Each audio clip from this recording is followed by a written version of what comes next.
Are you working crazy long hours and making too little money? You're not alone if that's the case. The root cause of that is we're pricing too low. And that's partly because of the fact that we hate rejection. We hate it when someone says no to us. That's expensive. And so the mistake that we make is when we give people a price, we err, and it may be subconscious, we err on the low side because we want them to say yes. And when they do say yes, if someone ever says yes to your first price, that means you've gone in too cheap. You've left money on the table. My name is Mark Wickersham. I'm the author of Effective Pricing for Accountants and other books on value pricing. And in this video, I want to share with you the concept of optimal pricing, a better way of thinking about the way that you price. And it works like this.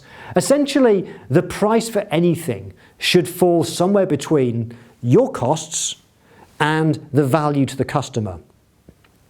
But it's not quite as simple as that, because you want to make a profit, and therefore you don't want to price at cost, you want to price above that. Economists call this the seller's reservation price. But also you can't price as high as this, you can't price at the level of the value, because then there's nothing left for the customer. And every customer has what's called a buyer's reservation price, sometimes called the maximum willingness to pay. Because they want to make a profit on the deal. The profit on the deal to them is how much value do they perceive over and above the most they're willing to pay. So somewhere between this range of the supplier's reservation price, which is your minimum, and the customer's maximum willingness to pay is where the price sits. Okay, so where in that range do you want it to sit? Well, unfortunately for most of us, it's somewhere near the bottom because of that fear of rejection. But actually, you want it to be as high as possible.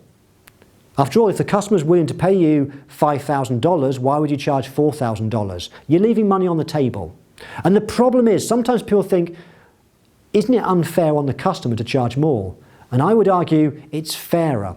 Because if you go in too cheap, what happens is you find yourself working crazy hard and you end up taking shortcuts.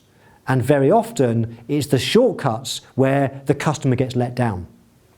I've heard many accounting professionals say to me over the years, Mark, I wish I had more time to do advisory work, to do more tax planning work, to help the client improve their business. But the trouble is, I'm just too busy doing the compliance work.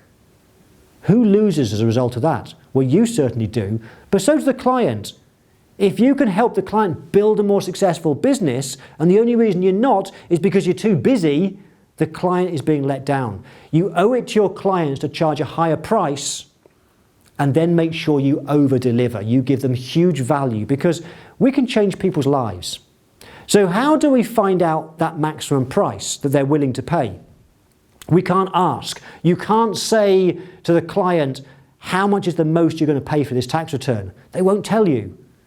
And you can't read their minds, you're not a mind reader. So what you want to do is have a system, a process. You want that first price to be high, too high. Because if ever somebody says yes to your first price, you've gone in too cheap. You've left money on the table. Whereas if you go in too high, what you do is you work with the client. You change things. You work with them, change the package in some way. You perhaps add some things, take some things out, mix it up to find out exactly what they want and what meets their budget. And by changing the price bit by bit and coming down, as soon as you hit yes, you know you've got somewhere close to the maximum willingness to pay. Is this ripping clients off? Absolutely not. Apple don't rip me off, and yet Apple are extremely expensive. The reason why I am happy to pay Apple's prices is because I know that what I'll get, the quality of what I get, is better than anything else. Some customers want the very, very best, and they will pay that. If you don't have an option for them to pay more, you'll end up cutting corners and people won't get the full value of what you can deliver. I call that optimal pricing. I hope that makes some sense. Please hit the like button if you enjoy this video. If you want some more help from me, we can go deeper on subjects like this. Just find below some links to some free information. I run a monthly webinar completely free where I teach value pricing. If you'd like to come along to that monthly webinar, you'll find a link below somewhere with an invitation to get on the list, to get the invitations once a month. Bye for now.